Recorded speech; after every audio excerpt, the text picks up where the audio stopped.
I'm Dr. Barry, licensed psychologist, and here I share the psychological side of legal cases. This case is a really tough one. Chloe Driver is on trial for unaliving her 13-month-old daughter. This case is very difficult because it involves a cult. It was a small group. They don't have a specific name or anything like that, but there definitely seems to be signs of coercive control and difficult relationships. There definitely seem to be mental health concerns. And within this group, they did not believe in traditional medicine, in therapy. And often the leader of this group, Z. Brian Ben Michael. So everybody in the group has multiple names. So when we talk about Z. Brian Ben Michael, that is all the same person. He uh, it sounds like he was very controlling, and it sounds like he might have some mental health concerns of his own. His first wife testified at the end of yesterday, and we are going to get to that at the end of today's video. I do have some clips. So today we are not going to play all of the testimony from yesterday, but I definitely want to cover Chloe's mother. I want to share some clips from the mental health expert that testified yesterday. And then also, I want to take a look at Z's first wife's testimony. And because I think we can kind of get a glimpse into what things might have been like for Chloe and get a better understanding of this. I just want to give a gentle reminder that not guilty by reason of insanity, that does not mean that she would be able to walk out of the prison or walk out of jail. It doesn't mean that she would go home. What would happen if the jury did find her not guilty by reason of insanity? She could spend the rest of her life in a mental health institution. It would be up to the courts and it would be up to the courts and the doctors to determine when she was eligible for release. Because I got a really great question about if I thought she would be a risk to the other wives and children if she did get out.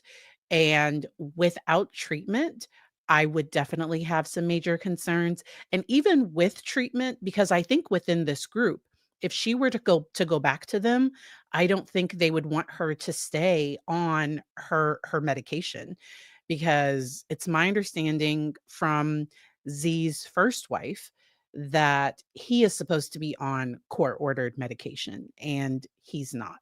And so, we are going to dive right in. I was able to do a collaboration yesterday with Lawyer Lee, and I have that video linked down in the description.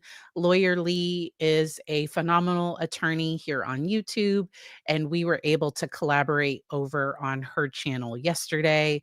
I think she'll be doing a video Wednesday night, so tomorrow night at 7 p.m. Eastern, to continue to cover the legal side of this case. And it was great to get to collaborate with her to talk about, like, truly, because I just know the psychological side. I don't know the legal side. I do research, I check on things, but yes. All right. Welcome everyone. And all right. So we are going to hop right into the testimony from Chloe's mother. Now, Chloe's mother is not going to, I think she requested to not be videotaped, to not be on to for the camera to not be on her. So we are just going to hear her voice, and the camera is going to focus a lot on Chloe. And Chloe showed a lot of emotion while her mother was on the stand, from the time she started. And the part that I'm going to start at is where she's talking about when Chloe left the house around 17 years old. So Chloe's mother described her as headstrong, and her mother says that Chloe put her through hell. And her mother was not aware of her past attempt or any things that she had because I guess she had some superficial harm to her wrists, and the mother was not aware of any of that. And let's start from here. She always So Chloe's mother was called by the defense. So this is the defense lawyer asking Chloe's mother questions. wore those plastic bracelets. Uh-oh, my sound is not coming through the place it's supposed to come through. So let me play through my external headphones. There we go. All right. I think I fixed it. Welcome, Jess. All right. So let's go on ahead and play this. And It's still not playing through the right place. Why? Technical issues today. Because they're plugged in. Okay. So input, output. Let's do there. All right. Now hopefully it'll be good. it covered it. And I never had any idea that she was going through that. Okay, she never communicated any of that to you at all. Okay. When she ultimately left your house, that was when she was 17 years old? I believe so. Okay. And tell me what your thought process was about why you let her go. Because I couldn't handle the way she was going about it. My middle and my younger siblings, I think, learned from their older one. My oldest son badgered me, and he would do it all day, every day until he got what he wanted. And my husband always worked out of state. So for this part, in this moment, Chloe's mother is talking about the difficulty that she had with Chloe's oldest brother. And so Chloe has two brothers. She's the only girl and she's the youngest.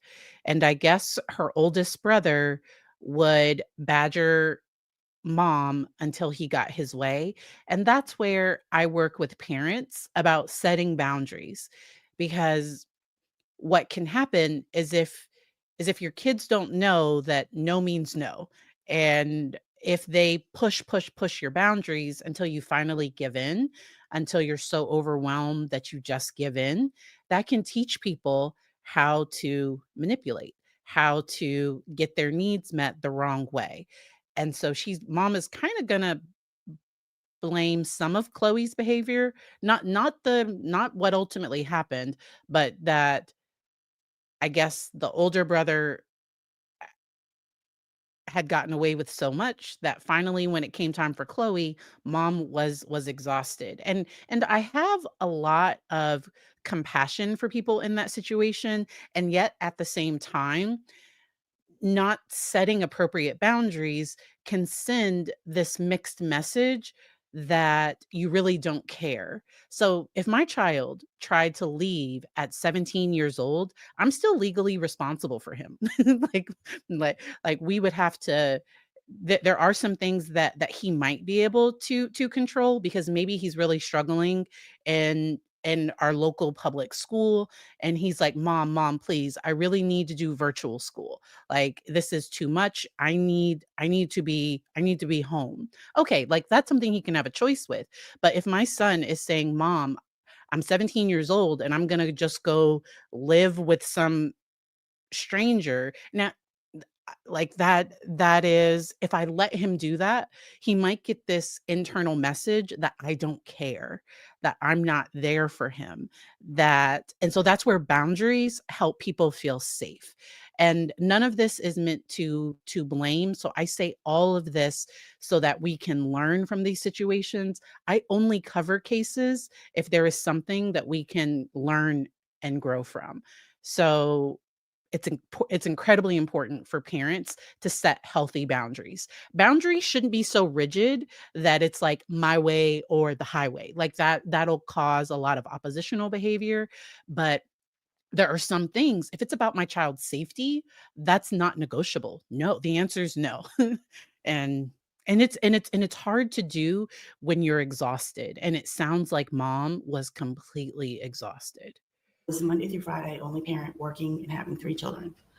And when there's just a time where I gave into him. Well, then it started becoming a habit. And I think Chloe got some of those habits maybe from him, watching him get what he wanted as she was growing up.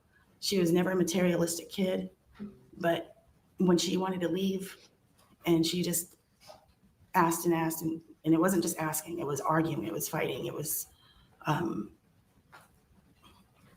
just finally I gave in. On top of that, my husband ended up with a quadruple bypass. He was out of work for a couple of years. So, I mean, I had my own issues to deal with. On top of that, I had children to deal with that were very headstrong. Okay. And somebody in the chat over on Lawyerly asked if I would have diagnosed Chloe with oppositional defiant disorder. And my answer to that would be no, because I would first try to help the parent set healthy boundaries. Because if the parenting style is kind of permissive, then the behaviors are going to be there. And in the DSM-5, could it have met criteria for oppositional defiant disorder? I'm not, because it just sounds like Chloe was argumentative at times about certain things. Like, she doesn't sound like she was getting into trouble at school. There might have been some skipping school. I'm not sure, but I really think it's important that parents take care of themselves first. So that's why during 2020, I switched from working mostly with kids and teens to working more with parents, because I was realizing that the parents I was working with when I was trying to help kids and teens, the parents were exhausted and they needed support. And so I switched to working more with adults so that they could have what they need to set those boundaries. Because it really does sound like she was exhausted, understandably. And yet, once again, at the same time, I think Chloe desperately needed those appropriate boundaries. And when she left your house, how would you describe the level of communication you had with Chloe? Was it here and there? Was it constant? It was here and there when she left. When she left, okay. And was that usually via text or phone, or do you recall?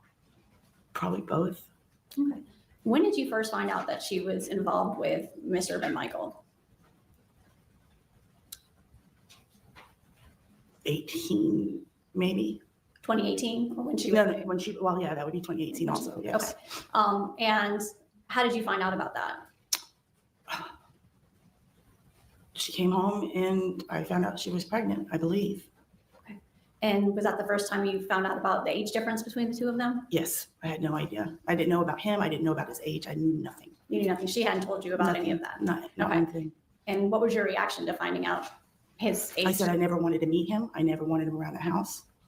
She was welcome to stay and with her baby, but I wanted nothing to do with him. Okay. And then ultimately, she had the baby, but continued to stay with him, correct?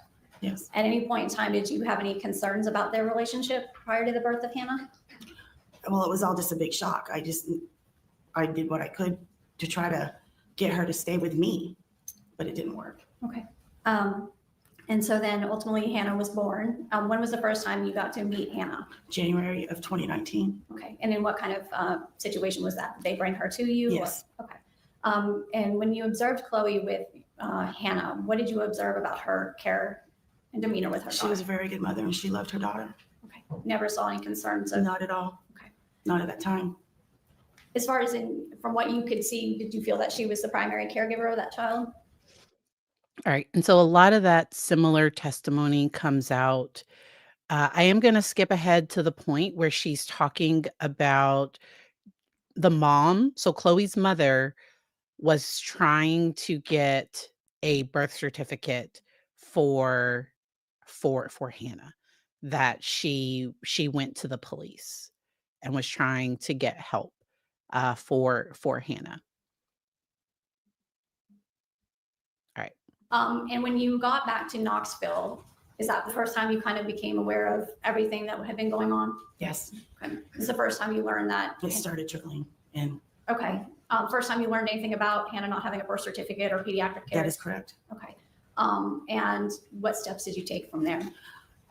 On Friday after Thanksgiving, I went straight to Knoxville Police Department to see if there was anything we could do. There was absolutely. All right. So I think this is an important question. I'll go back so that she can finish this part. And so the question is, could boundaries have been hard when dad worked out of town and may not have helped in giving? And so I don't even know that that's where I encourage parents to maybe pick a few things, to pick the safety related things. So maybe we don't argue over your room being clean. Maybe there are some things, the non safety things, but that's where I'm going to pick and choose my battles as a parent. But the safety stuff, um, so sometimes there are some kids that are coming and going as they please, and the parents have no idea, or there are major things happening, and the parents don't know. Like it sounds like when dad wasn't there, the way that mom is describing it, it sounds like the older brother was kind of the one running things, and I think that can cause issues. And so boundaries don't have to be stern. So the boundary is if your room's not clean, I'm not going to give you money to go out. Like you have to cuz sometimes kids at this age, sometimes they need the parents' money to do some of the things. And I think there was a lot going on family-wise, but I still think it's helpful, and that's because of the work I do. I'm just telling you it's the work I do. You take from there. On Friday after Thanksgiving, I went straight to Knoxville Police Department to see if there was anything we could do.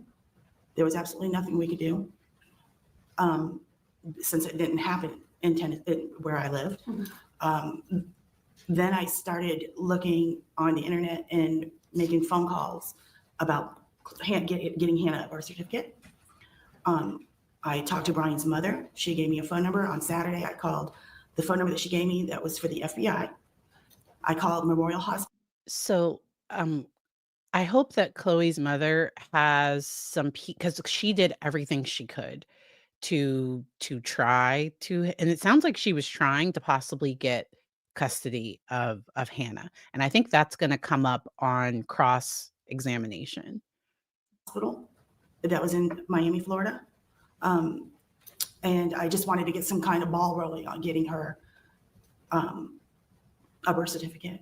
And I will tell you, I did have to lie about that to Chloe because she was adamant of not, she did not want Hannah to have a birth certificate because Brian was ordering her not to, and to make sure that I didn't get involved in getting a birth certificate. Okay, so you were, But we were doing it behind her back. okay, but you were trying to, at the same time, you were also trying to kind of fix those things that the Asheville Police Department and Knoxville Police Department had all told you.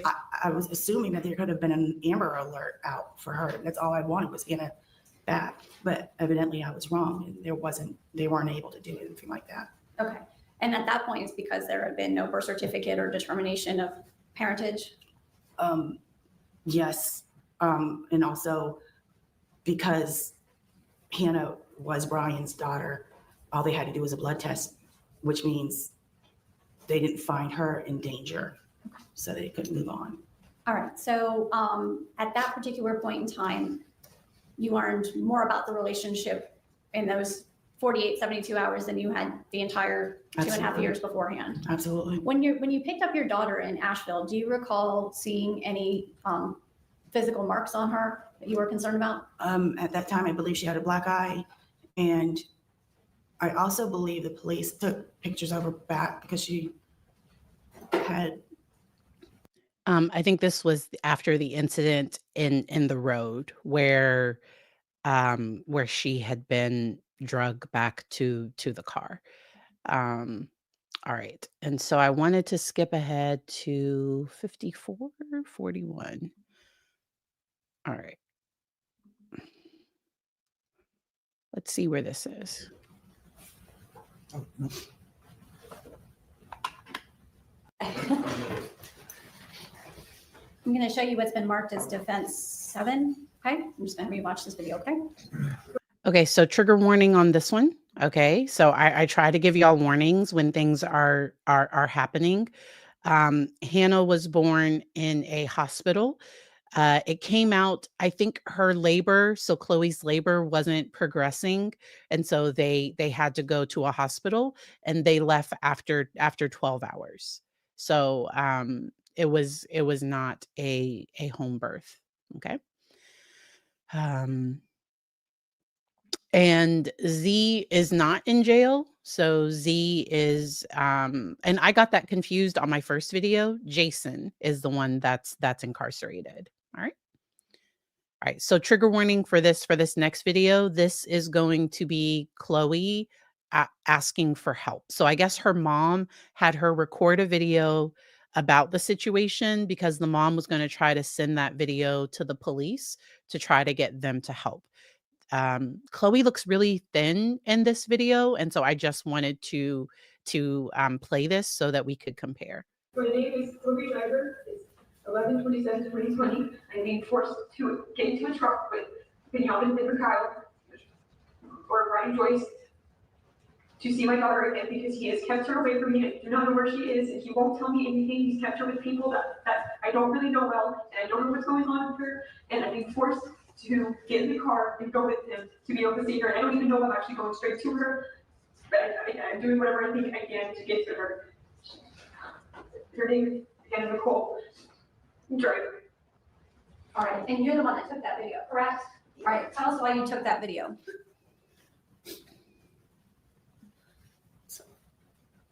That was emotional for the mom. So I think mom probably watching that video probably brought up a lot for mom.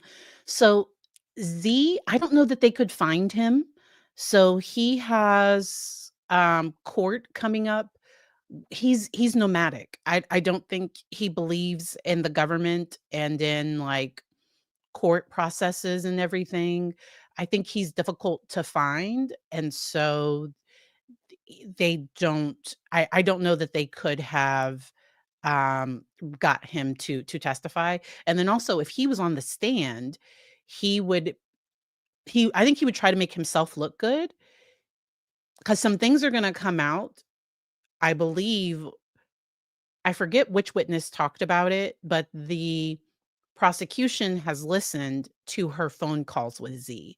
And Z was very specific about the type of defense he would be okay with for her and the type of defense. And he was pretty much like, don't make me look bad. That's my understanding of what he has told her. So, yeah. All right. We're going to keep it going. Because I was going to send it to the police officer in North Carolina. Were you to see if he could help.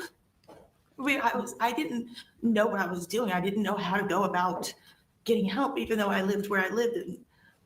And she was taken from Asheville, so I was going to take that video and send it to the officer in Asheville that helped us because he was a very nice person.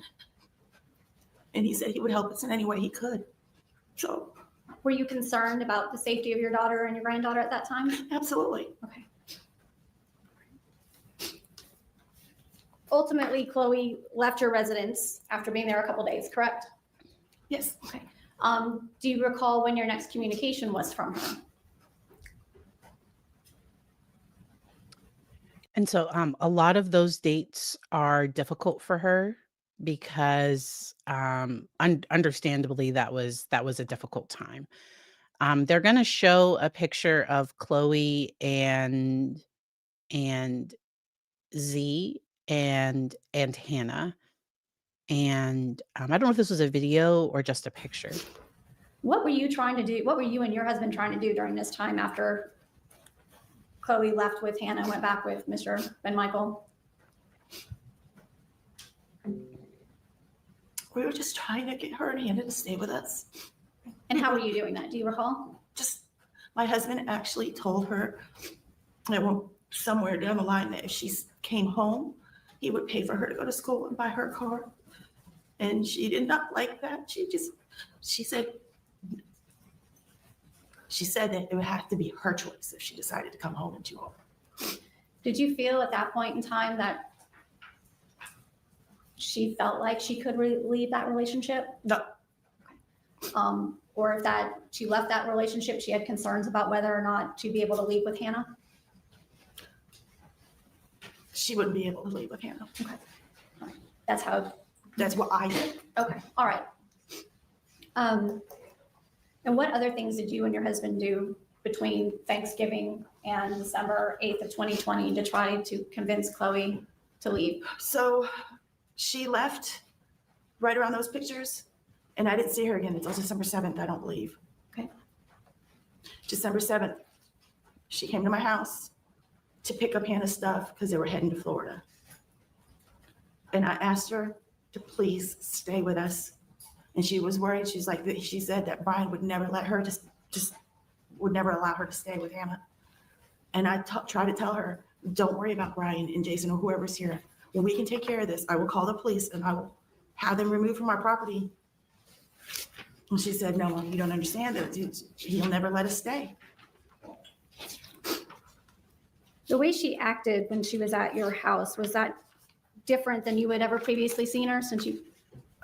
Because she's claiming that she was insane and that she's now has schizoaffective disorder, I thought it was important to hear the mom's observation of her behavior and her thinking and some of that.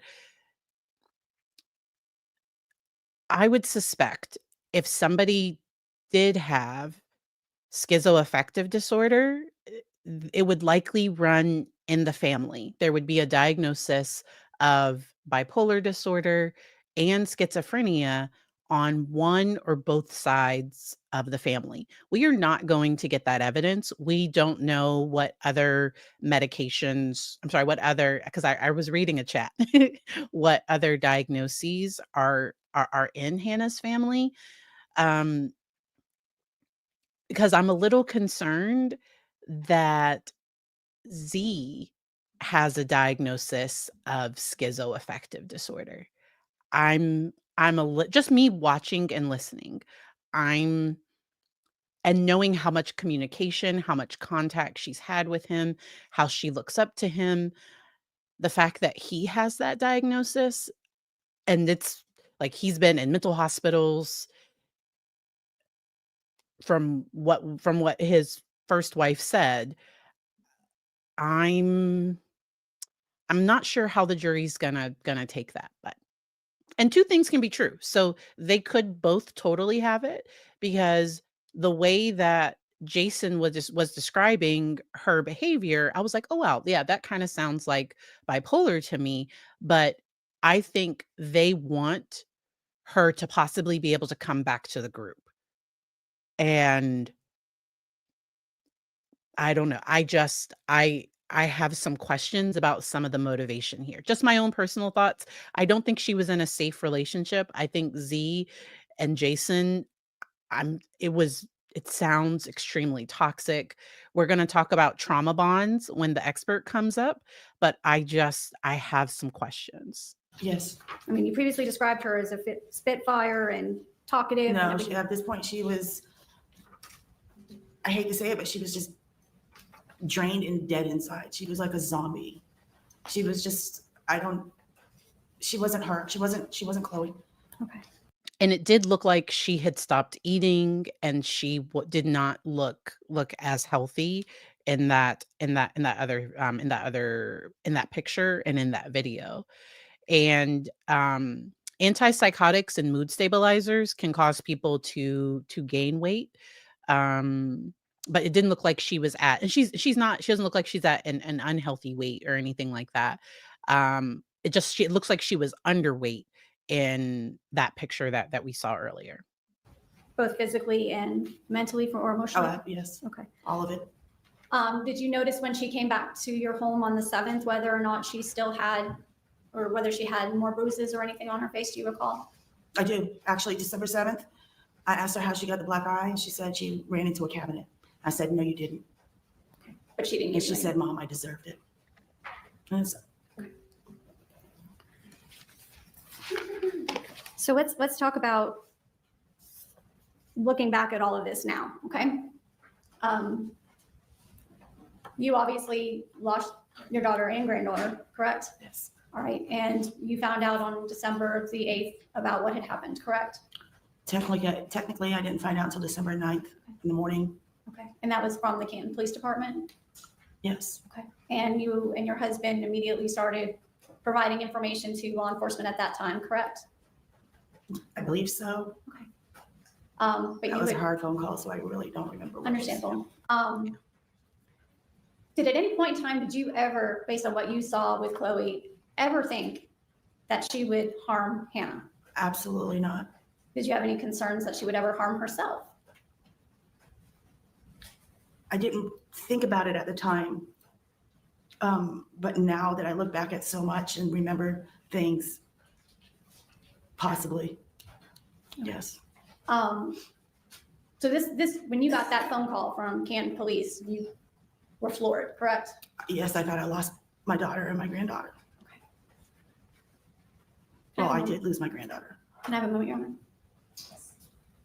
I think we're about to get into cross-examination. Okay. The prosecutors are direct. They are, so I'll just prepare yourself.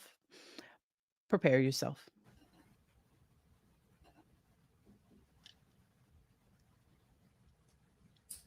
I think we're about to get to cross. Any further questions at this time? Ms. Robert's going to ask you some questions, okay?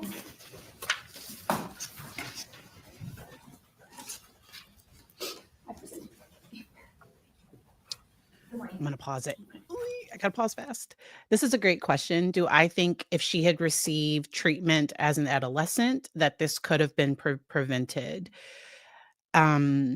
So I think they would have needed family therapy and individual therapy. I think both of those things would have been helpful. It sounds like she hid her possibly like some depression, it sounds like she was going through some stuff as a teen. We do not know about her childhood trauma. I do not know if what Jason said about her childhood, I don't know if that was true, because sometimes in cults they try to distance you from your family and impart false beliefs that things happened that possibly didn't happen. And so I don't trust Jason personally. Um, yeah. And so, um, uh, I and so that's where I'm I think there could definitely be a bipolar disorder. I think the borderline personality disorder, um, I'm not sure if she's gonna meet criteria for schizophrenia for me, but that's because I would want to parse out delusions that are part of. Okay, so let's go ahead and do that part now. All right, let's switch. Okay. So sometimes within borderline personality disorder, there can be some psychosis. So there can be non-bizarre um, delusions within borderline personality disorder. And this is based on research. I have this article linked down in the description. A study of individuals with borderline personality found, and so based on the study, so this was within this study, people that were in this group, they found that there was a high rate of psychosis type experiences, multisensory hallucinations, paranoia, and hearing voices. Um, and so let's see. When people hear the word psychosis, they think of primary psychotic disorders like schizophrenia and schizoaffective disorder. Yet research has shown there are many paths to the experience. And there was a study, yes. And they have that study linked here if anybody wants to dive deeper into that. And amongst the most common of those reported were visions, voices, and paranoia. So psychosis and borderline personality, similarities and differences from schizophrenia. Treatment for borderline personality often focuses on the emotional and interpersonal aspects of this particular diagnosis. And the psychosis is normally more of a pseudo hallucination where implying that it's oh yeah, there's some and so that goes into some more um all right.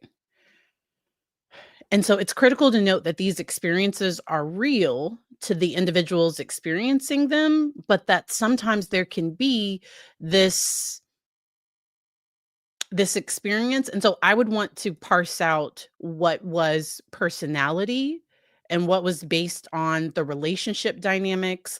Was it all of this feelings of worthlessness, hopelessness? Was it a trauma response to this harmful relationship? I would have wanted to separate things a little bit more because it's also going to come out that Z was the one telling her that he gave Hannah Nimsy the nickname Nimsa. I wrote it down. That where is it? Oh my gosh. N- that nickname that Hannah was given, Nimza Kaninza. Mm, Nimza Kazina. There we go. Nimza Kazina was translated into I'm Sin, and that was a nickname that Z gave to Hannah that would reinforce that that that Chloe's beliefs were accurate, that Chloe was sin and she was imparting the sin into her daughter. But to me, like Z's involved in that. And I have concerns. I this is a very, very complex case. And that's why I wanted to break it down with you all. When we get to his first wife's testimony, it was, yes. I think she had features. It was histrionic and borderline features. The histrionic was some of so the phenomenal Dr. Curry said features of borderline personality disorder and histrionic. All right. So we're going to get into cross-examination. Ms. Driver, I want to go through, you indicated that we saw those pictures that after the incident where she came to your house and you made that video, her and Hannah both returned to your house. So I always have to slow her down. She talks fast normally. It works for me, but Stayed with you for a couple of days, correct? After the video, she was gone for probably a week or so. Okay. Do you recall talking to Detective Cruz during this investigation with your husband? December 11th, we went to Canton Police. Okay. And do you recall telling her that Brian dropped off Hannah and Chloe at your house the Sunday of Thanksgiving weekend? And they stayed for a couple of days.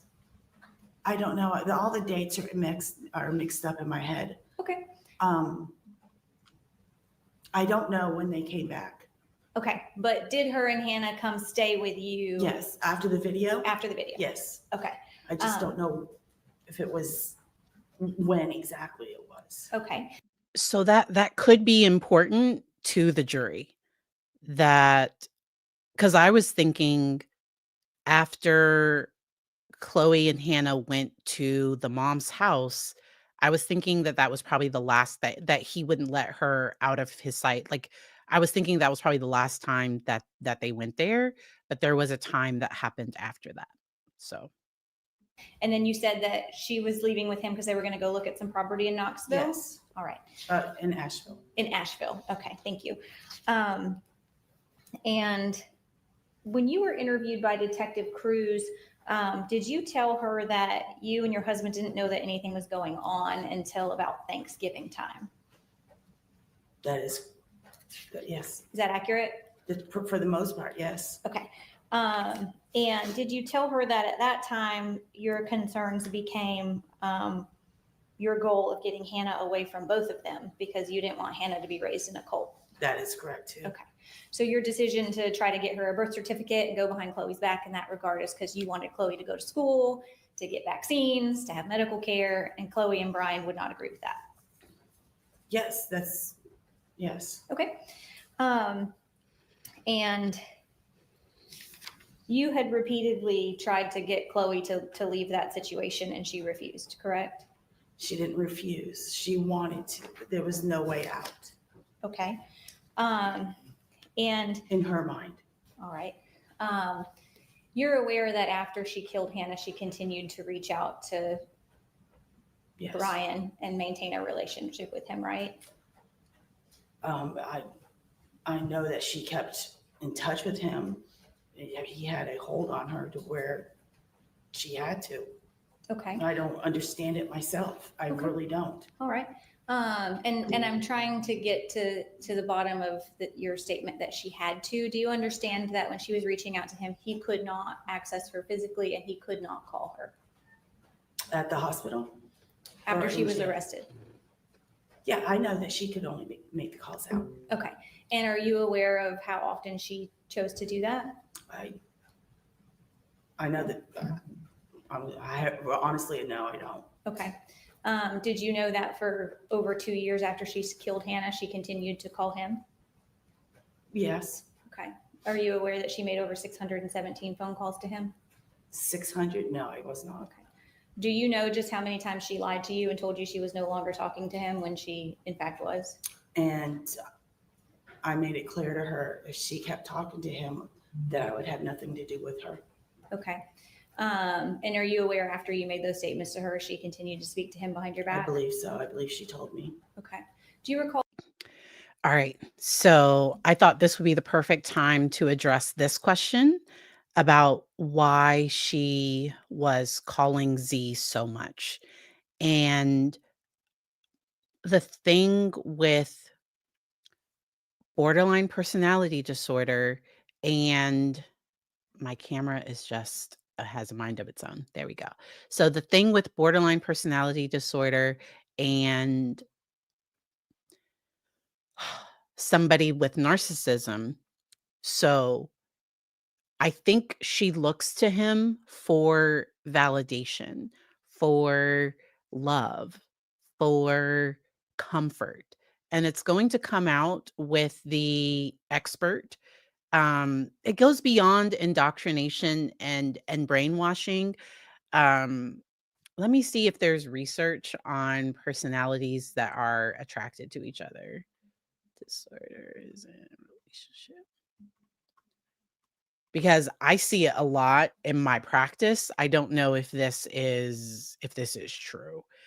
Um, because in my practice, a lot of the clients that I've worked with that have had some borderline type traits, because the thing with narcissism is they love bomb at first. It's amazing at first. They're passionate and all of this at first. And then the harm comes and the person is already hooked. And with somebody that already has an insecure sense of self, and he knows this, I think. I often people that are able to like be cult leaders, they're often good at picking up the insecurities of others and manipulating that and using that against that individual. So I think she desperately wants to be loved, valued. I think she wants to have a purpose. I think she wanted some spiritual enlightenment. Like I think she had pure desires in that, but then he, in my opinion, was not a safe person. And I think he used that in horrific ways. And in that situation, in situations like this, there can be this trauma bond. And we've talked about trauma bonds before. And the expert is going, um, Dr. Ballard is going to get into that a little bit later. But a trauma bond is an unhealthy emotional attachment that forms between a victim and the person harming them. Because within a healthy, safe relationship, I should be able to come and go as I please. Like love should be a partnership where the two people grow together and you don't have to lose yourself or become something different. But within a trauma bond, it's these intense emotional swings. It's this fear of abandonment, isolation. There's this lack of autonomy, an inability to leave, a loss of self identity, and a dependence on that person for your validation, which they will purposefully withhold when they want to. Welcome to the membership. And so yes. Um Trauma bond is like in it, and then it goes beyond enmeshment because any relationship can have some diffusion of boundaries of where do begin and you end, but within a trauma bond it goes to a place of like it's to me I think it goes a little bit more severe, but yeah. All right. I feel this trial is minimizing that Z was old and she was a teenager. And so the defense definitely brought that up. Their relationship started when she was only 17 years old, and there was testimony that she was at a very vulnerable state, that teenager, late adolescence, it's normal to not have a good sense of self. That part would be normal. But and then the fact that he was 21 years older. Yeah. All right. We'll keep it going. Recall a conversation that you had with her after her arrest where she told you that she wished we would have asked her permission to give Hannah an autopsy because her and Brian would have never agreed to that.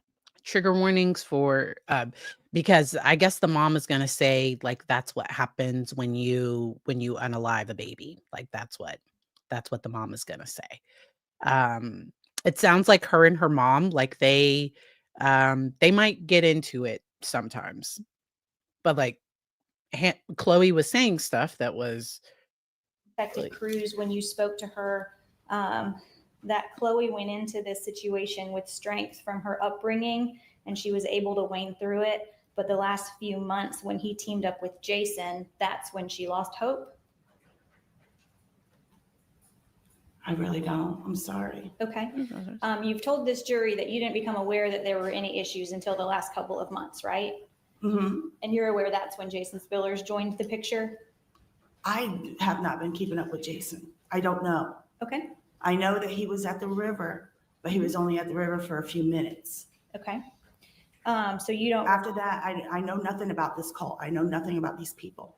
I only know about Chloe and Brian and maybe a little bit about the two girls. That's it. I didn't go into their life. Okay. Like, I don't know. All right. I'm sorry. So it was a chance meeting at a bus stop. Z, Brian, Benyamin, he starts talking to her about spirituality, and they exchange, like he gives her his phone number. She was 16 at the time. And then when she was 17 years old, she reached out to him. And then I think it was probably a very fast relationship. We are going to listen to the testimony of his first wife. I think it's very telling. But that's okay. So you don't recall saying that she went into the situation with strength and that the situation in the last couple of months had gotten bad since Jason joined the group. You don't remember? Absolutely not. That doesn't even sound like my words. Okay. I don't know.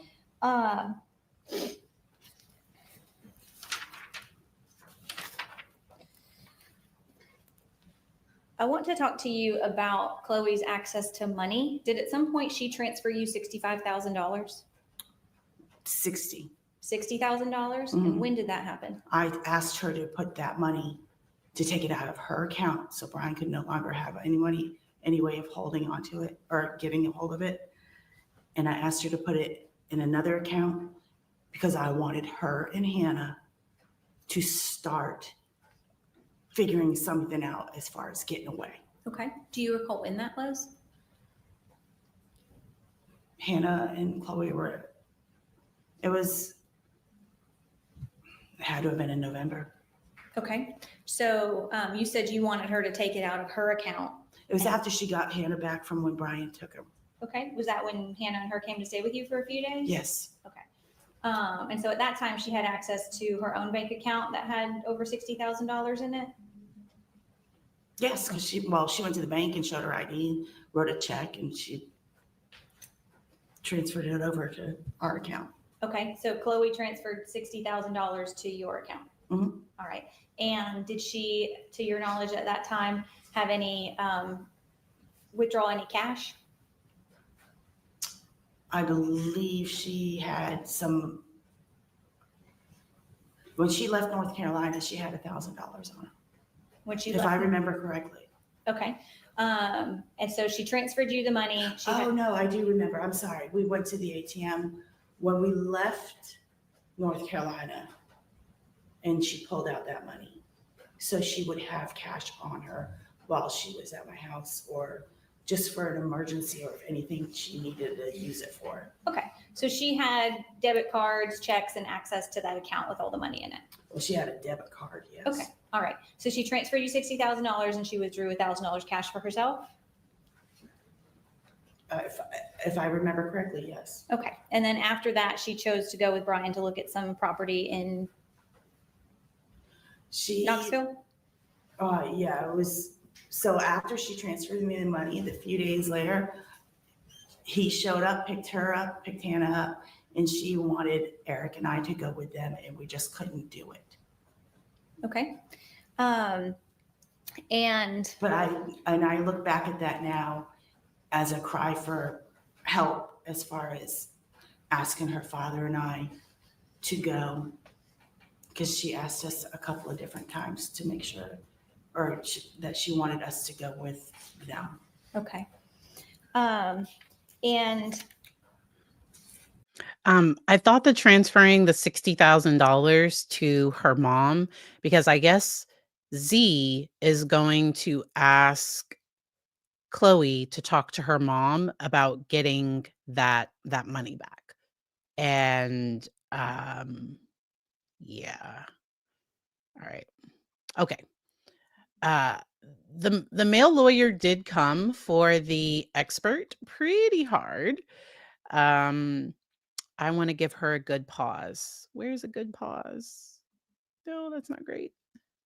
Okay. So this is, I think it's Sandra Torres. She was the individual that was, that was involved in the police incident, and she gave her, she recounted what happened. Sandra Torres talked about the fact that Z actually hit her, like grazed against her with his car. And I guess they tried to press charges against him as well, but they weren't able to. It seemed like they weren't able to find him or something. I don't know. Like that part was a bit of a question mark for me. But Sandra was great. She really was great. And so if you want to go back and see her testimony, I have the full video linked down below. Okay. Yeah. And I think they were trying to discredit her testimony. And sadly, she seemed a little rattled by it a little bit. Understand that like they came for her really, really hard. Really, really hard.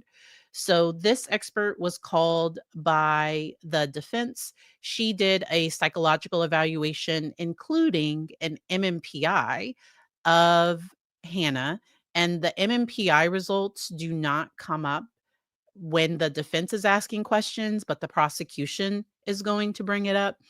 And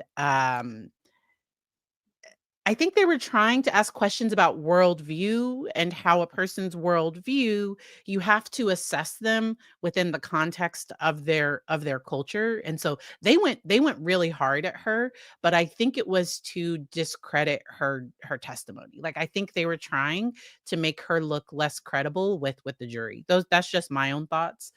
Let's skip ahead to 256.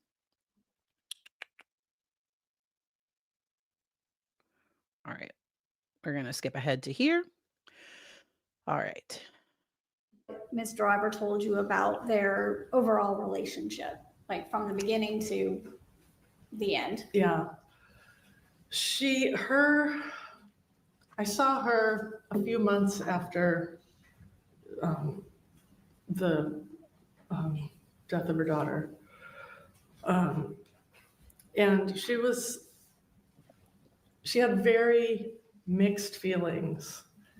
And I don't think she would have reported them as mixed. I think sometimes she felt really positively about him, and sometimes she felt really negatively about him. It was kind of one or the other. When she spoke about him positively, she said, he's the smartest person I've ever met. He's amazing. He's gorgeous. He's gorgeous. He looks like Jesus Christ. He taught her so many things about how the world works that she didn't know. And he believed he was the Messiah, and she, had believed that too. So all of these sort of really positive feelings she had about him. Also just felt like sometimes he could be really like affectionate and positive towards her, which I found out later is accurate because I listened I'm going to speed her up just a little bit. We'll see how this goes. Just a little bit. to a lot of recorded phone calls Too fast. Sorry. Okay, we'll do it regular. that they had in jail, and that sometimes he could be like, really sweet. And then when she was in the other headspace, she said, I talk to people now and they say it sounded like a cult, and I think, I think maybe it wasn't a cult, and they say that he abused me, and maybe it was abuse. I didn't think it was abuse. I think that I deserved it, or I think that he was teaching me a lesson. So, she was confused. And it sounds like she had very limited insight into it. She had limited insight, and it's also kind of a typical insight for an abusive relationship and for a cult member. There's this theory called trauma bonding, where emotional bonds grow out of a cycle of abuse. Because even in an abusive relationship, there are periods that are really rewarding, and then there are periods of punishment or abuse. And there's a power imbalance. So the person who doesn't have the power becomes very bonded to this person who sometimes treats them really well. And so by the end of that first time I met with her, one of my theories was that there was this trauma bonding going on. Okay. Did she describe his relationship to you as controlling and in any way, or were you told what that all entailed? She described it as controlling. So did lots of other people in witness statements, and I would describe it as controlling and listen to conversations, very controlling. But yeah, she said he controlled her food, he controlled her ability to communicate with others, which was basically she was only allowed to communicate with others if she was trying to recruit a woman to their group, where she could go, when she could have her phone or not, checked her phone, when she could talk to her parents, which sounds like his preference would have been never, but sometimes she could talk to her parents. He was always there monitoring it. Or if he found out that she contacted them without him knowing, then that was something that she would be punished for. All right. And so this question, so Amanda, the prosecution is holding their rebuttal experts, I believe. So normally in a case like this, the defense is going to present their case, and then the prosecution is going to bring that up. Yeah, I don't know what that was about. And she answered the question. So she said she's a INFJ, and I had to and even the fact that Myers-Briggs, it's not a clinical test, it's more of just like general, like it's not clinical. They use it in business, they use it in other settings. It was odd. And I don't know if it'll look like the prosecution was kind of bullying her almost. Like it was like she starts apologizing, like it was a tough. But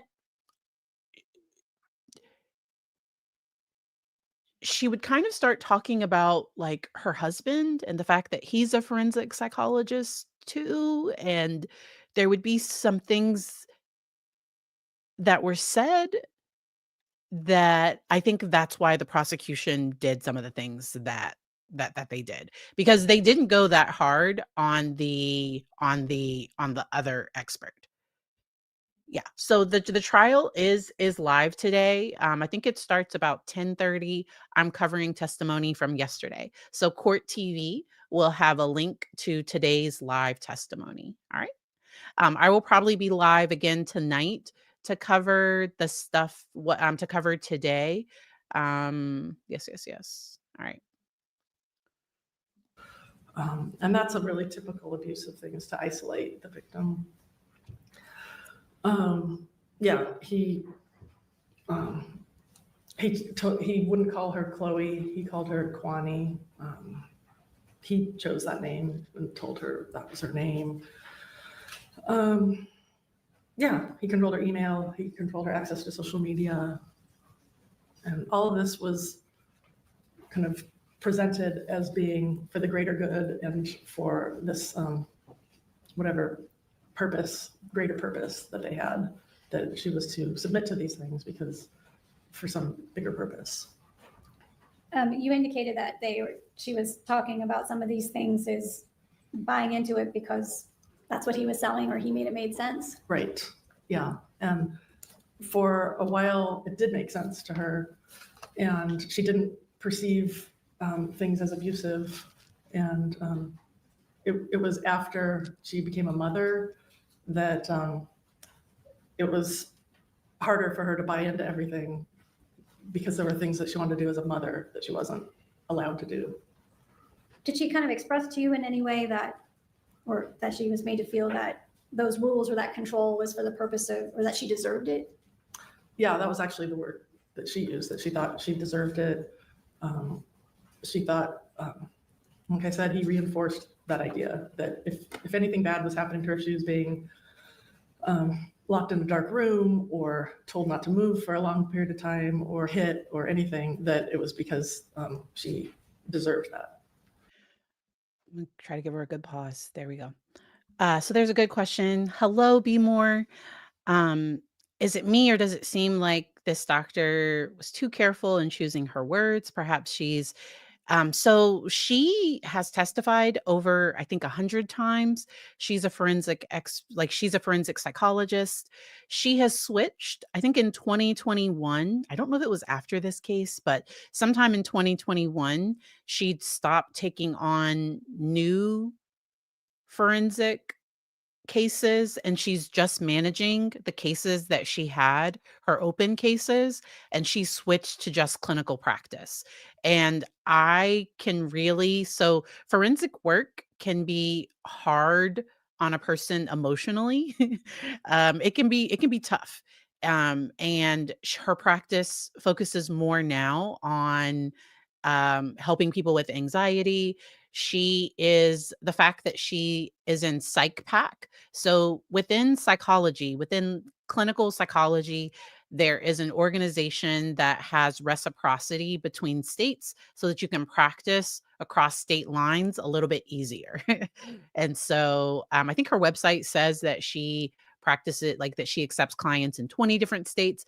They are going to pull up her Psychology Today profile. The prosecution is going to ask about her website. We are not going to play all of that. I don't think that part was particularly relevant, but it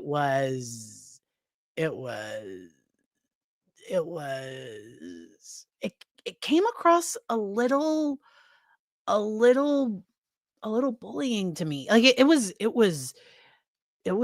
hard. Like I felt sorry for her during the cross examination. I did.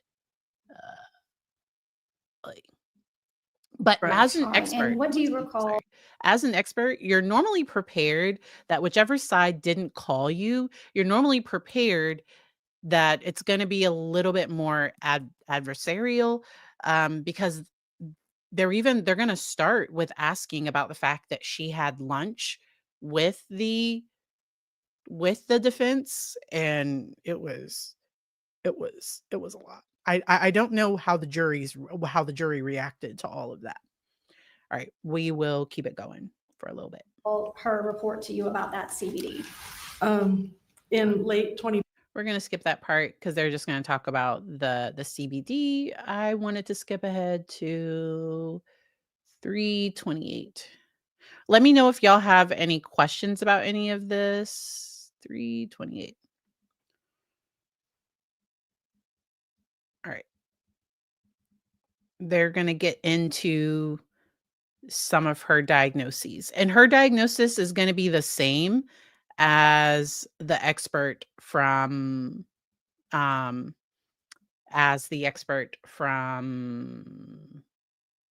was it Friday? Yes, I believe it was Friday. All right, let's go. I'm afraid I'm going to do this, or tell me why this is bad. Tell me why this is wrong. And she was. So Chloe told this doctor that she had taken a knife and in front of the group had almost said, "Tell me why this is wrong. Tell me why this is bad." And I don't, okay. I don't know what to make of that. And their response was, he restrained her and told her that he was going to take her to a psych ward. And she said, "Yes, please take me to a psych ward." And he said, "No, because he's against government and medication." And so no further action was taken except to give her more CBD. So she wanted help. She was afraid that these delusions were getting stronger. And she was afraid that she wasn't safe. Okay. So leading up to December the 8th, I know that you talked about her continuing to experience these command hallucinations. Do you recall kind of how these? So that came up that there was a voice telling her to do this. And I don't think that came up with the expert from Friday. That came up with this expert, but it did not. Command auditory hallucinations did not come up with the expert from Friday. Initial delusions and delusions by reference increased over time?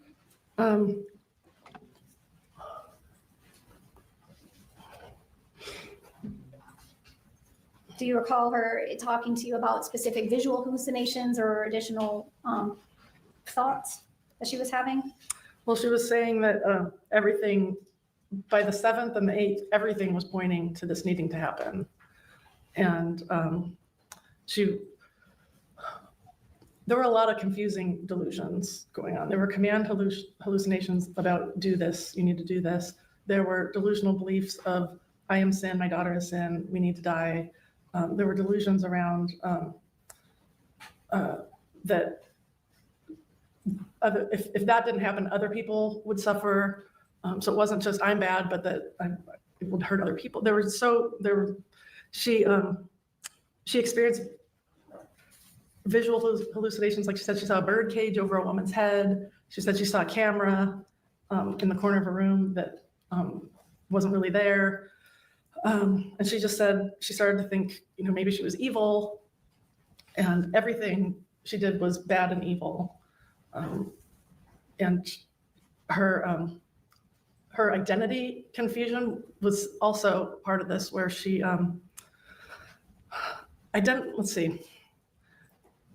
identity diffusion is this psychological term. It's basically refers to like not having a strong sense of self. And with having a psychotic disorder and having borderline personality disorder, Chloe didn't have a strong sense of self. That's probably why she was vulnerable to being like taken in by Mr. Joyce in the first place. But now she's at an even worse point because she's been declining. Her mental health has been declining. She's really suicidal and psychotic. And I think it was even more confusing for her to know like where she ended and where the other people or the world began. And that's really common. That boundary confusion is really common within borderline personality disorder in general. And then if somebody is experiencing psychosis as well, the difference between reality can also come up.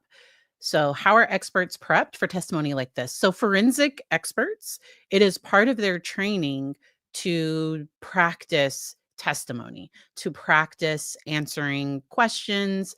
I considered getting a forensic specialty, and because locally, UVA, University of Virginia, offers if you want to specialize in doing risk assessments for juvenile offenders, they also have a separate specialty for adults. And a part of it is giving tests, so answering questions. That's a part of the training. And so it's not something that we learn in school. So I learned on the fly. So I have testified in family court cases involving social services and some other things. Um, um, Anything that I have that's public, I don't mind if people see it. So the things that I have private, I keep private. But this is another reason why I'm glad that I don't testify in court, because they might pull up, okay, on this day on your social media, you said, and you can be questioned about the things and I hope you. So I love Virginia Tech.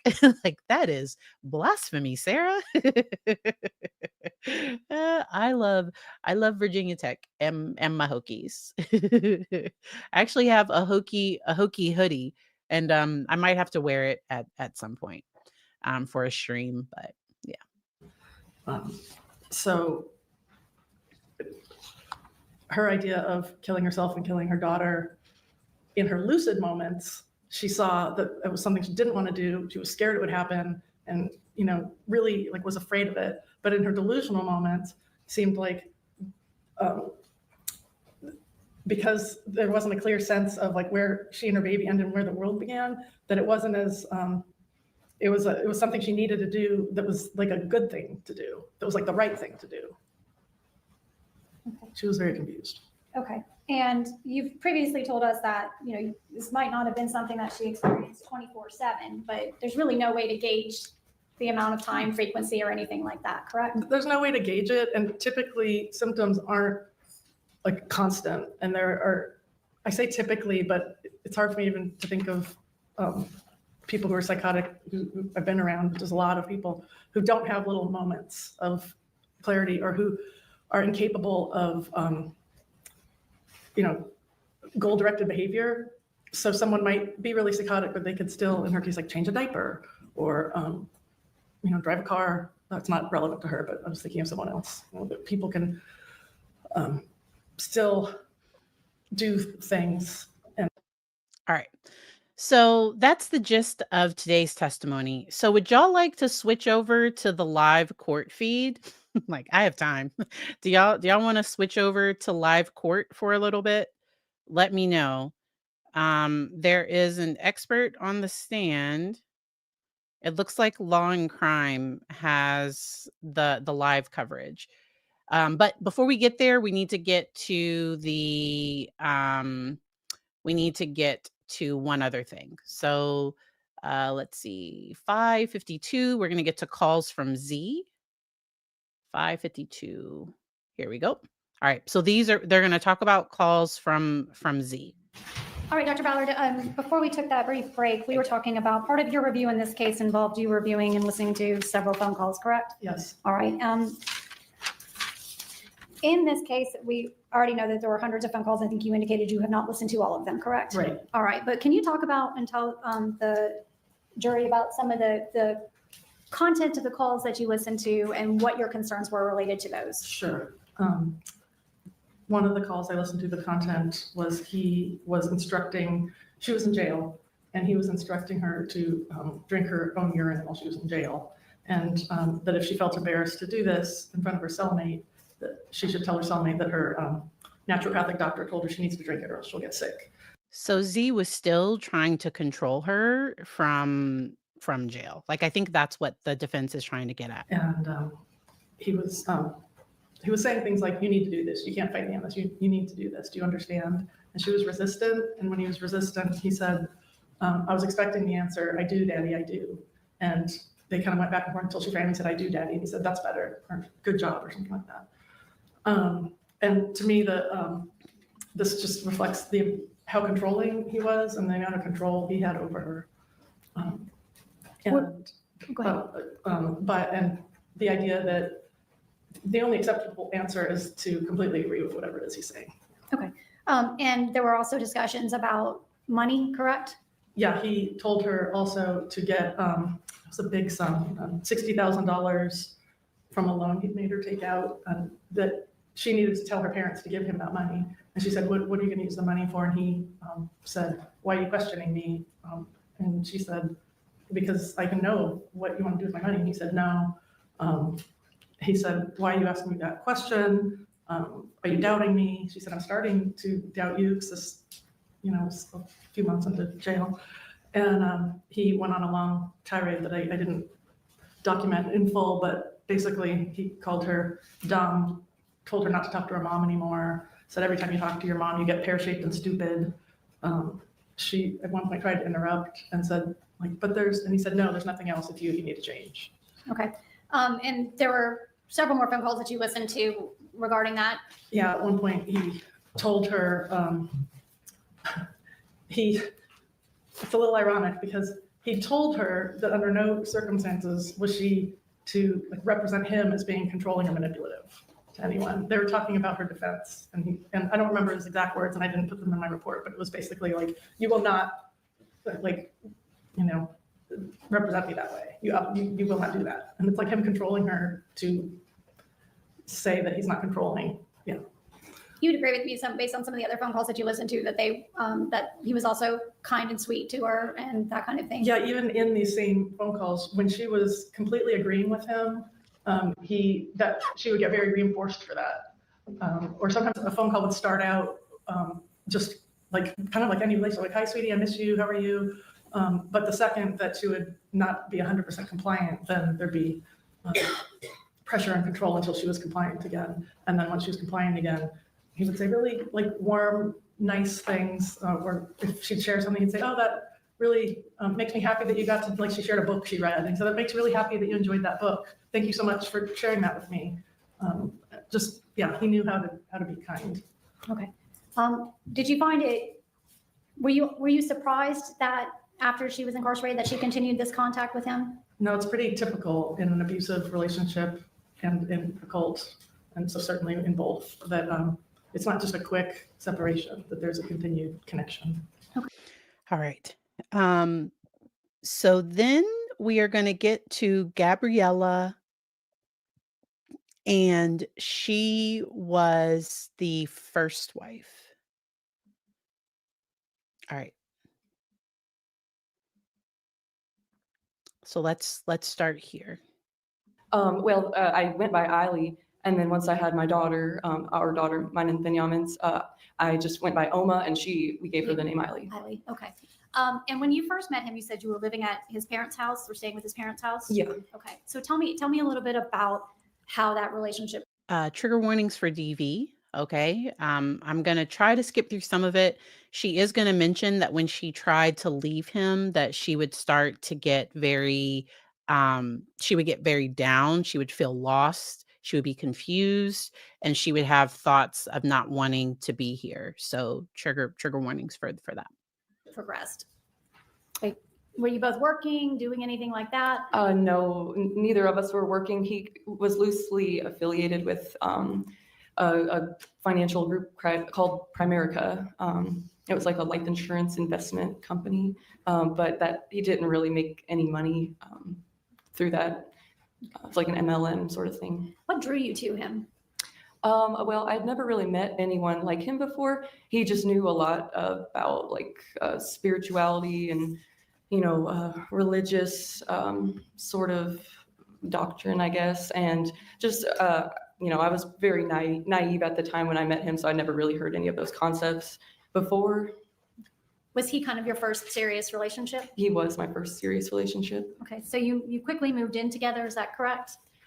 Yeah. Okay, and tell me about what happens pretty quickly within your relationship with how he treated you. Well, things pretty quickly had gotten controlling. He would just, kind of alienate me from my family and my friends, and just kind of. Okay. Did he impose certain rules upon you or things that you had to live by? You mean like early on or? Yeah, I mean, about your ability to go out in public or hang out with other people. Well, I mean, at first we just went out together and there was really no problem. But at a certain point, he, if I wanted to go see my friends or my family, he didn't want me to do that. Did you have limitations on any of your cell phones, emails, or social media? Yes, absolutely. I primarily used like Facebook Messenger to talk to like people that I knew, like my friends from high school and stuff. And he would always be controlling the conversation, or whenever I talked to my sister, which is mainly the only person in my family he would let me talk to, he would be right there. The phone would be on speaker and he would be telling me what to say, basically. Like I couldn't actually have a real conversation with anyone. Did he go through your phone frequently? Yeah, Did he- absolutely. Did he take your phone away from you at times? At times, yeah, when he thought, like when I wasn't like really happy, like being there with him and I might want to leave, he would like take my phone so I wouldn't be able to leave and call anyone or text anyone to come get me. Okay. And you said he monitored your social media or your emails as well? Yeah. At what point did your relationship turn physically abusive? I would say within the first 6 months. What are some of the things that you She's going to go into some of the specifics. It was not good. The police were called. His parents got involved at one point, and she felt completely dependent on him. So I'm going to start from this part. When she would leave, she attempted to leave him many times, and then eventually did. Dependent on him emotionally. when you would leave, would you all start talking or texting again? And Yeah. And so, trigger warning for DV survivors. You can see how much anxiety this is bringing up in her.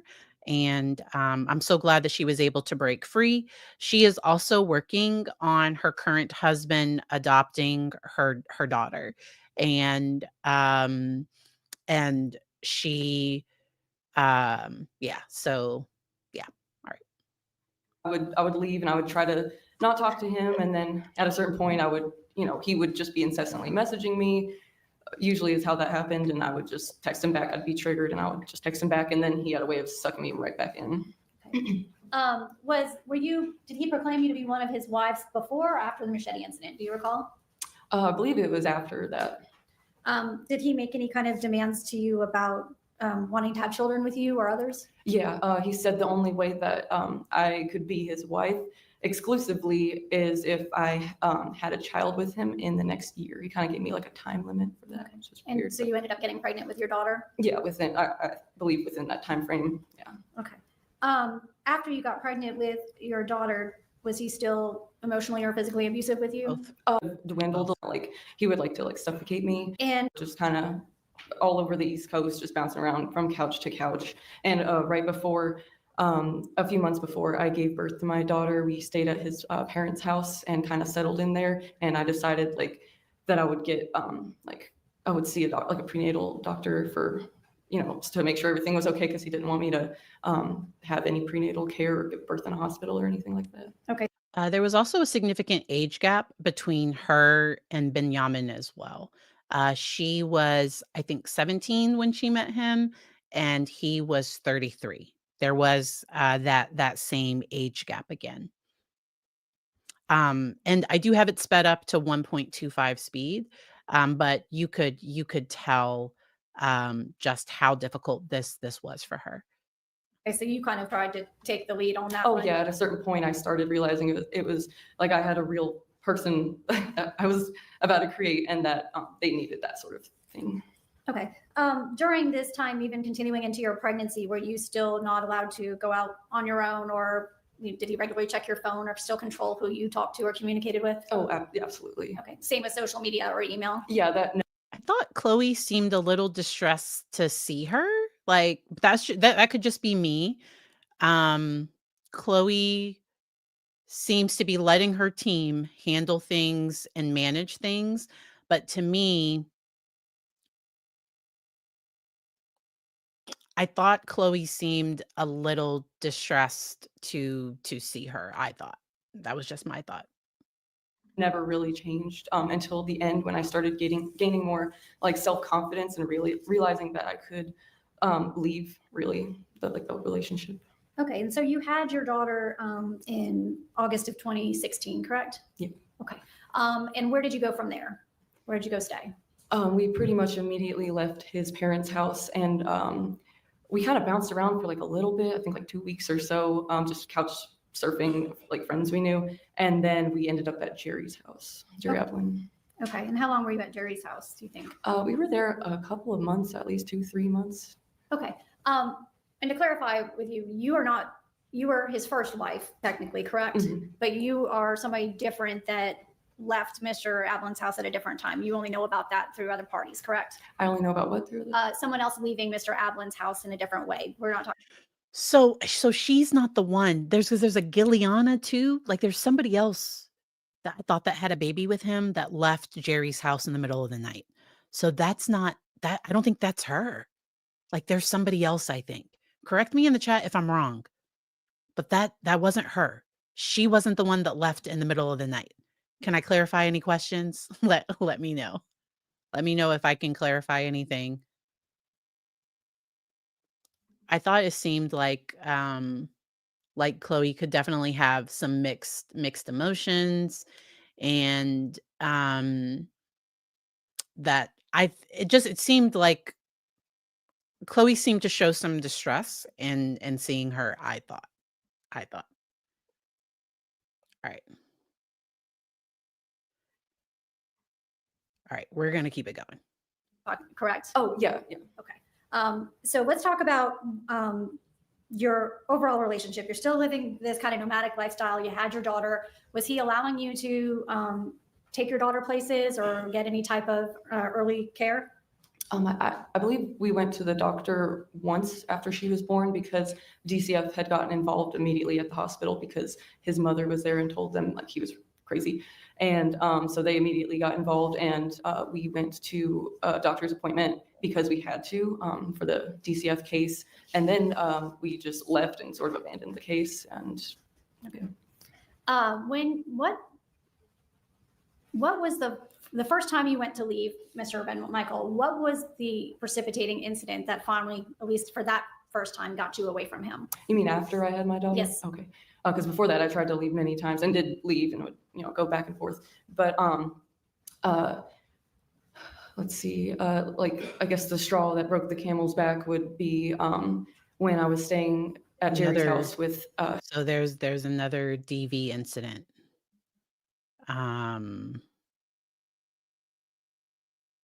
Okay. Oh, his sister. Oh, her sister. I'm gonna let this part play. Him and my sister came down for a visit, and he was trying to rope her into the whole polyamory thing. And it's one thing for, it just crossed the line for me with my sister to have her have to deal with that sort of thing. And that's where sometimes when I'm working with people that are in an unsafe situation, I often ask them, how would you feel if your daughter was in this relationship, or your sister, or your friend? Because often when a person is struggling with their own self-worth, they at least know that they wouldn't want somebody else that they love to be in the situation that they are in. And him trying to bring her sister into the group was the big thing that was like, oh no, I need to break free from this. So yeah, and I don't know how forthright Jerry was in my personal thoughts. I have questions, but Was that the first time that your sister kind of got an inside look into the life that you had been leading with him? No, she knew very well. Like when I would leave him at certain points, I told her everything that happened, But ultimately, you would be drawn right back to him, kind of based on the bond that you had with him. Mhm. Okay. Have you ever, and this is a personal question, have you ever been diagnosed with any mental health issues or anything like that? Okay. And when this incident with your sister, Mhm. and he, I guess, invited your sister to be part of your group, how did you manage to get away from him on that particular occasion? Well, yeah, my sister was there, so she had a car. And she was very, emotionally supportive of me leaving him. And so, I just told him we were leaving. At that point I felt like I could, and I said, So I don't know how that will help Chloe's case because she's pretty much she was able to tell him that she was leaving. Now I think he still made some threats. I think she was still afraid that he would come and get their daughter in the middle of the night or something, but that never happened. And so I wonder how that will impact the jury, but just told him we were leaving. You know, at that point I felt like I could, you know, and I said, you know, we're leaving. I'm leaving with my sister, and I just left. Okay, but yet prior to that, you didn't have a car or anything else Oh. on your own? Yeah, no, prior to that, you know, it was just like me and him, or I mean, we'd be at Jerry's house, so he would be there, but you know, there was no leaving, there was no going anywhere, like unless I just took my daughter and walked away, you know, and then you know, that would be pretty difficult. Okay, so you left with your sister and your daughter that particular time. How long were you away from him at that point? I think I stayed. I do think Chloe had her parents, and I do think that Chloe likely does have borderline personality disorder, which I think would have made it even harder. And if Chloe does have bipolar disorder or schizoaffective disorder as well, that would make it more difficult. But I don't want so Chloe did have a support system too. I don't know that it was consistent, and I think Chloe was probably afraid that her parents would try to get the baby. Thank you for the super sticker. All right, let's keep it going. Away from him for about a month or so, and I moved into a farm in Florida, and I tried to like establish some roots for myself and become like financially stable and not have to rely on him. And then, you know, he's just threatening me with you know, taking my daughter away and stuff like that, getting the courts involved. You know, he said, oh, when we're done with you, you know, you're going to be left drooling in a mental institution, you know, stuff like that. And it scared me. You know, I was like, I don't know what could happen. Like if you paid someone enough money, like a good lawyer or whatever, like, I don't know what he could convince someone of, because he's very convincing. But yeah, so what was the original question? So how did you end up going back to him with your daughter after that? Oh, so yeah, we had been talking, and you know, I didn't want to burden the people whose farm I was staying at. I didn't want to burden them with this crazy person, you know, so I just left, and we stayed in Florida in Tampa, and we lived in a tent, just like homeless, you know, with pretty much nothing. Okay. What drew you back to him at that point in time? Really just, he was incessant about wanting to see his daughter. And, you know, So individuals like him, in my opinion, they use the child to manipulate and control the mother. So I don't know that he really wanted his daughter. I think he wanted her back. I think he used the child, in my opinion, my personal thoughts and opinions. I think he was using the child to try to get her back. And she's going to say some things that kind of goes along with that line of thinking. To him at that point in time? Really just, he was incessant about wanting to see his daughter. And, you know, as we spent some time apart, you know, I thought, you know, maybe it'd be okay if, like, you know, he saw her and, you know, maybe it'll be okay. I don't know. When you were apart from him, how would you describe how you felt inside, or what kind of feelings did you experience when you were not around him? Well, for a really long time, I would just feel like empty, like I had absolutely no reason to continue on. And he always made me he tried to make me think that about myself, that I was nothing without him. And he was the entire purpose for my existence, basically. And at times you were... I don't know if this is going to help or hurt Chloe, though, because to me, that's coming from Z. Like, that's what he's doing to her. But I think they're trying to show that somebody in a fragile state, that really could break someone. Feeling suicidal? Oh, absolutely. There are many times. Okay. And so you are living with your daughter and him in a tent in Florida. How old was your daughter at that time? She was about 6 months old. Okay.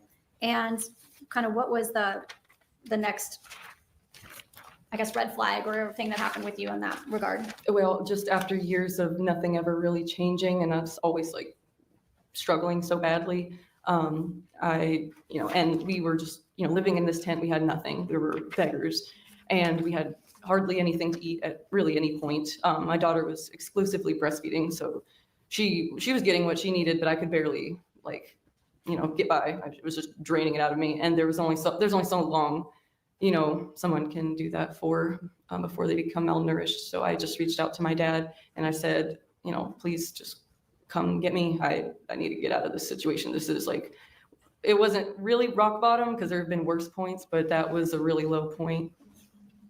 Okay. Did he, during this time that you got back together with him, did he make threats about your daughter if you had left again, or what he would do?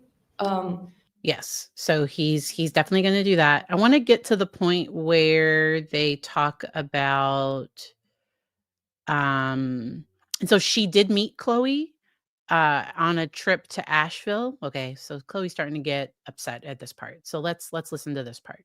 And so Okay, I'm gonna go back. there's just conflict of interest or anything like that. I said, oh, would you like to speak to her lawyer to just get a better idea of, who this guy is that we're dealing with? And he said, no, that there's, no reason. We have all we need for our court case because it's just simply based on his abandonment of his daughter.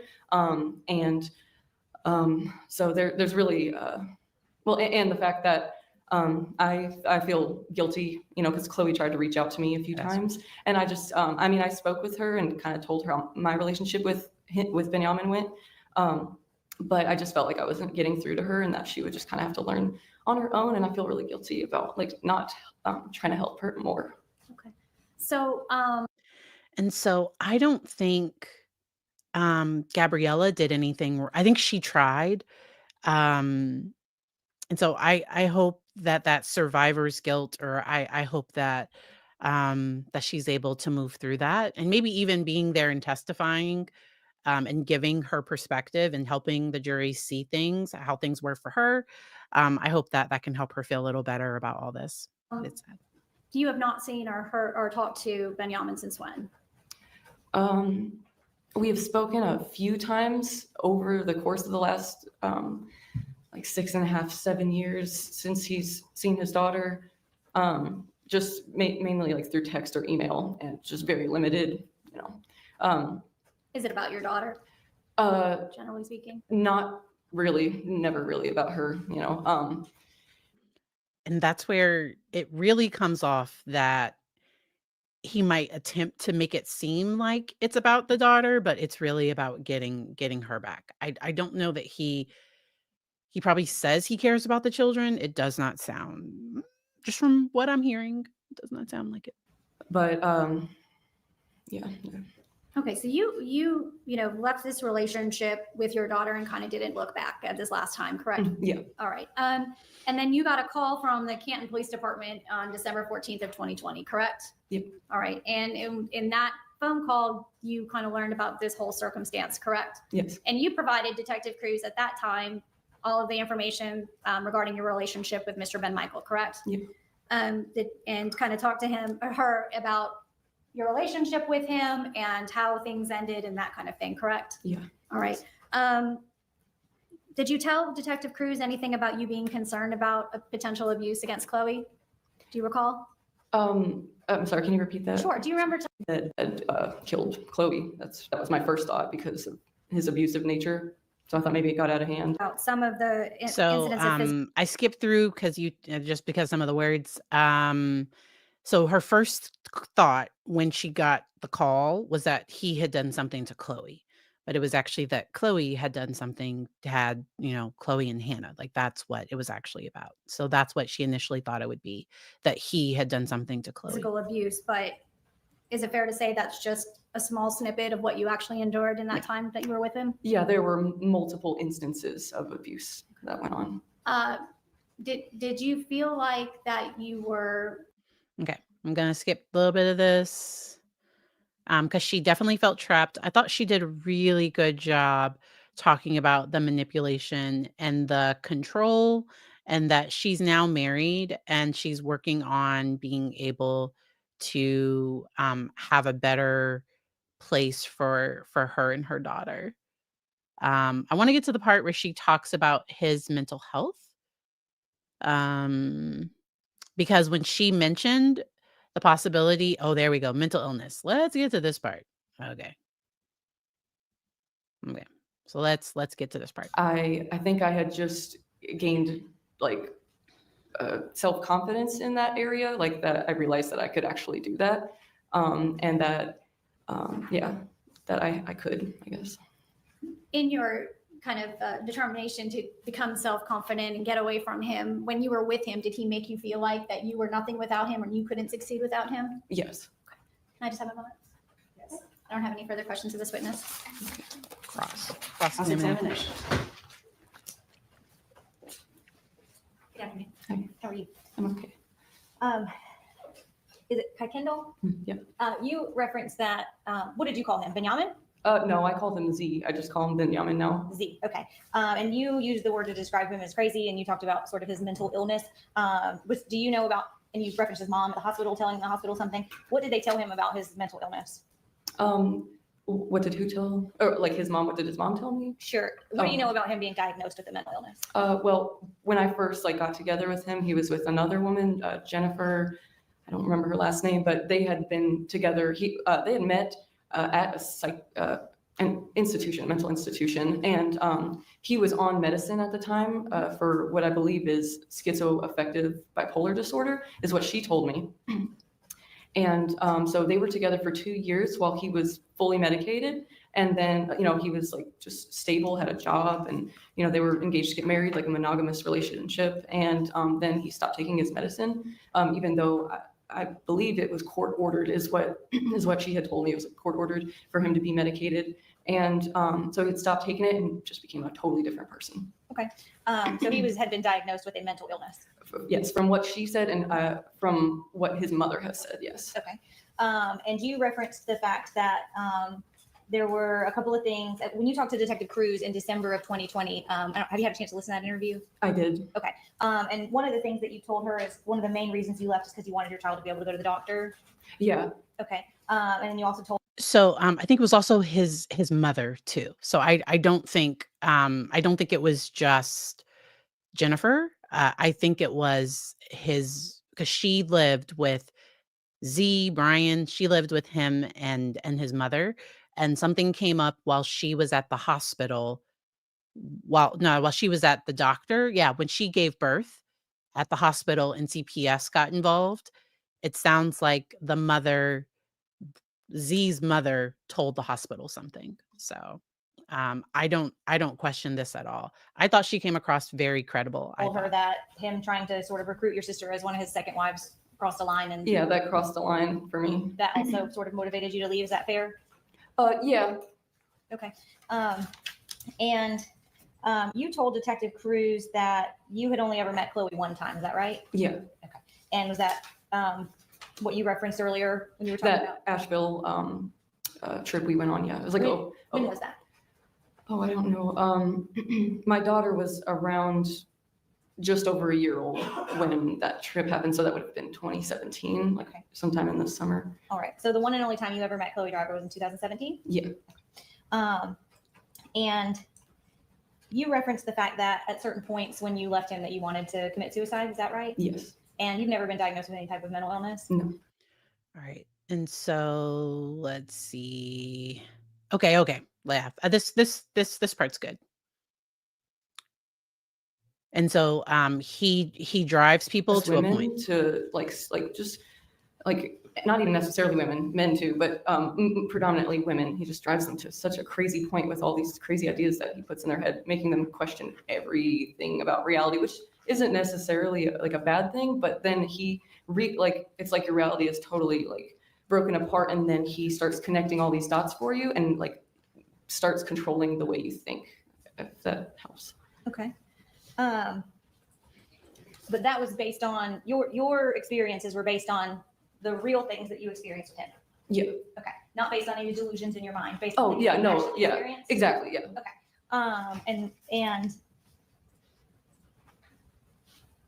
is it fair to say, I know you said you only met Chloe one time in 2017. It's fair to say you don't know what her mental state was in December of 2020. I really have no idea. And and you referenced sort of, I think you said you go back and forth, you'd leave him, you'd come back, you'd leave him, you'd come back. During that period of time, did you ever cause any harm to your child? No. And All right. So the state is going to leave it there. I really, really enjoyed that witness. Let me see how far they are on the live court. I'm gonna share this because we are not going to go all the way because there's something with this court and live comments. So I want to be careful with that. So we are behind the coverage by quite a bit. And they are going to have, I think this is another doctor that is going to testify. Let me see, just to comply. So I want to make sure that I fully comply with, because this court has an order. It's going to center. There we go. This court has an order that they don't want live comments while parts of this are being streamed. And I think we live for the chat. Because if you go over to Law and Crime or Court TV, they don't have live comments, and that's why. Because there are restrictions on this case, and I want to make sure that I'm complying with this. So I will go live tonight to come back to this. Yeah. So that's why Court TV and Law and Crime both have the comments off, because this court has the live comments turned. They have an order that says you can't have live comments for this broadcast. I think it's more to protect the jury. I don't see it as censorship. The comments can get a lot. They can be a lot. And the comments can sometimes change opinions. People can start to, I don't know. So I think this court just, if a witness is watching the live stream, they don't want to have the comments. And so this court is comments off, and it's delayed an hour because they have court staff that are watching the stream, like what's being recorded, and they make sure that everything is complying with this very strict court order. So I don't want to get in trouble. So I will be live again tonight. I have the recording with for the podcast. And that's going to be private. I can't stream that, of course, because that is for someone else's podcast. But I will be doing a members only stream, probably about 4:30.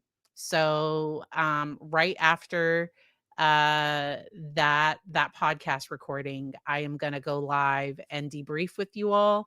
And then probably about 5:00, we'll be able to go live to talk about to review today's court stuff. All right. I appreciate you all. I hope you all enjoy the rest of your day. I will see y'all later. Have a good one. Bye.